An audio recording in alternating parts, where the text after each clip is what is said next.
In the very last episode of the first season, Marty and Cohle are in a very difficult situation.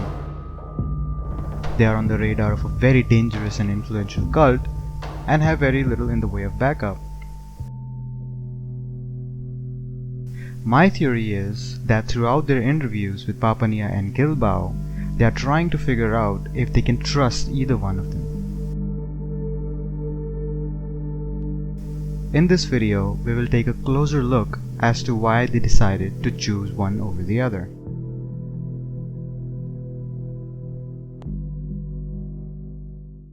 Can you tell us anything about that, Mr. Cohle?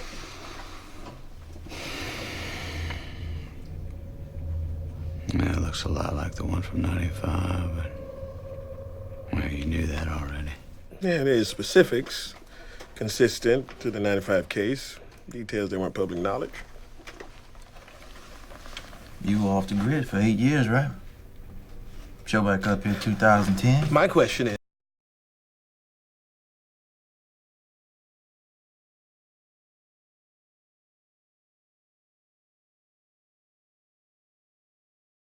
Girls. School shut down and in 92 closed down after Andrew. That mean anything to you?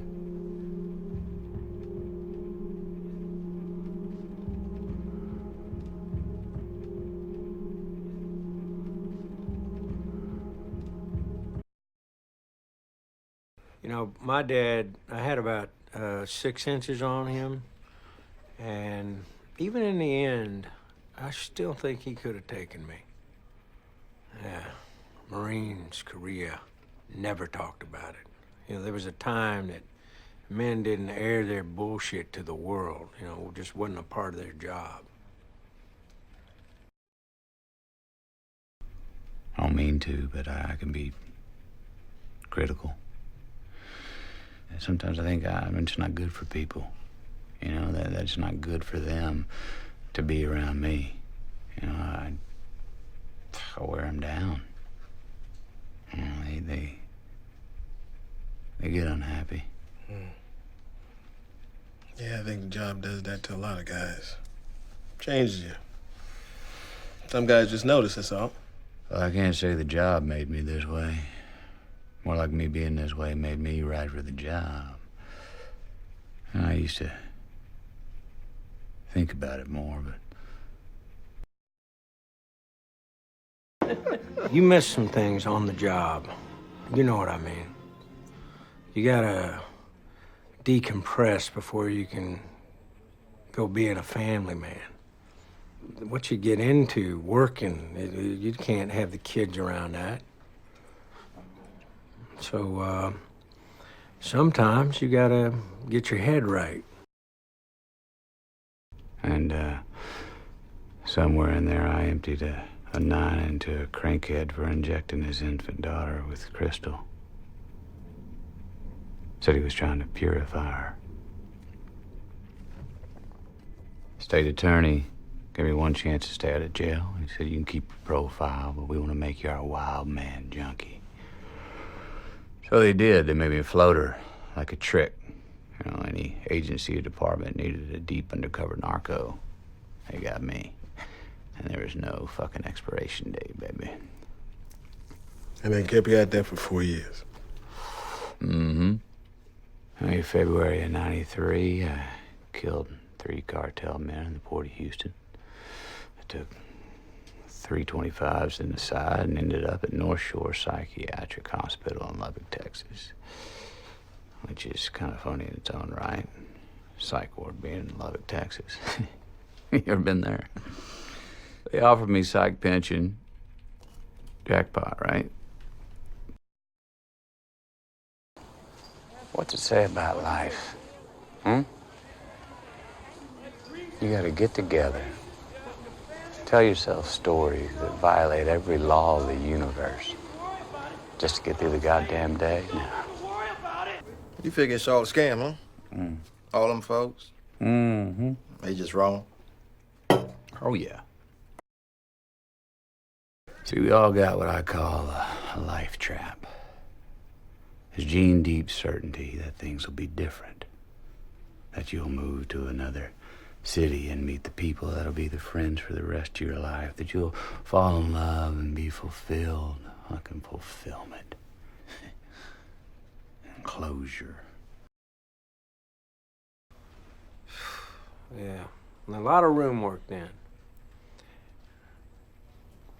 Which one of you guys is the box man? You.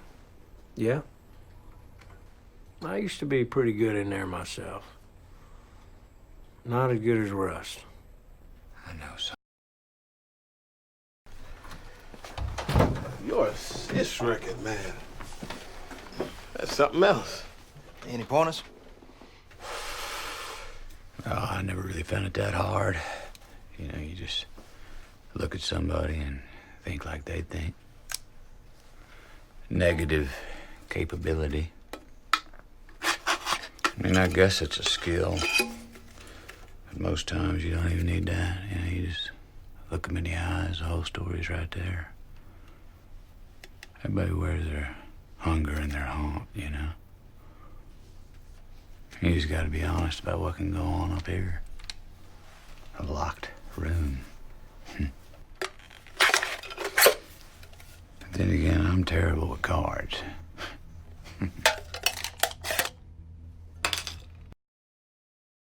Russ spent a lot of off-duty running DBs, weeks of it. Coonhound in another life. Cool. I meant raccoon hound. Everybody's a fucking drama queen nowadays. Jesus. Look, if working his theories, if his job... Now look, me talking about what happened back then, that ain't gonna do you any good now.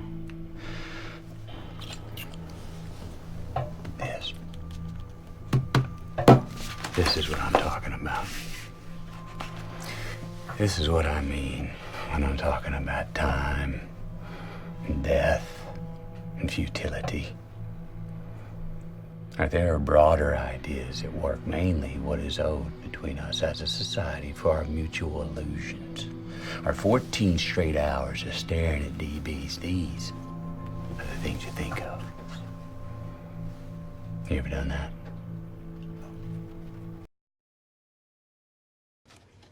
What? Well, if you two talked to Russ, you weren't getting a read on him. He was getting a read on you.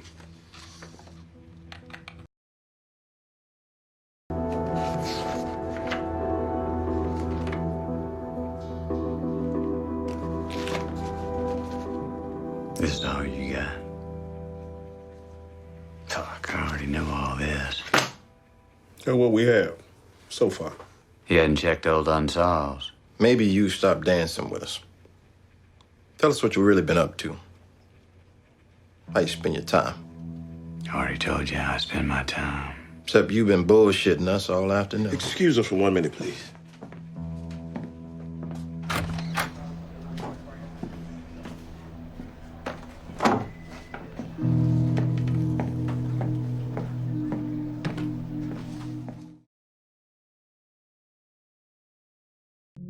This leads to our duo coming to the belief that Papania might be the more gullible and inexperienced of the two. It also indicated that he is less likely to have been indoctrinated into this secret cult. And when the time came, they knew who they could count on.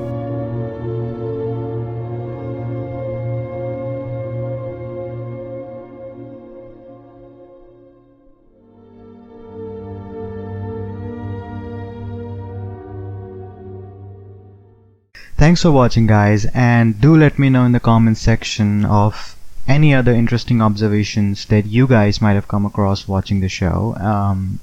I would really love to hear it.